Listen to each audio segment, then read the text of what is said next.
ఒక సింపుల్ ట్రిక్తో మీరు ఈ మూమెంట్ అనేది నేర్చుకోవచ్చు. ఫస్ట్ నాన్చాక్ అనేది వన్ సైడ్ హోల్డ్ చేయండి.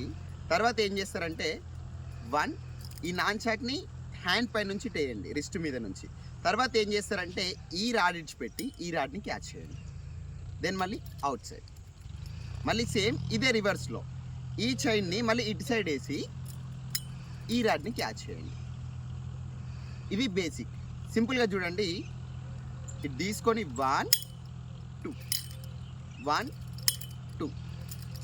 ఈ చైన్ వచ్చేసి మీ హ్యాండ్ పైన రొటేట్ అనేది కావాలి, రోలింగ్ అనేది కావాలి. అయిన తర్వాత ఆపోజిట్ సైడ్ని మనం హ్యాండ్ చేంజ్ చేసుకుంటాం.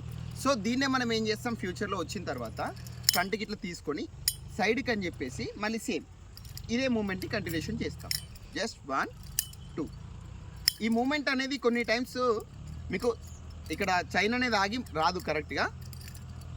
ఆల్మోస్ట్ మీరు ఒక 1 వీక్ కనుక రెగ్యులర్గా ప్రాక్టీస్ చేసినట్టు అయితే ఈ మూమెంట్ అనేది ఈజీ వస్తుంది. సో ఇలాంటి వీడియోస్ కోసం మన ఛానల్ని వెంటనే ఫాలో అయిపోండి.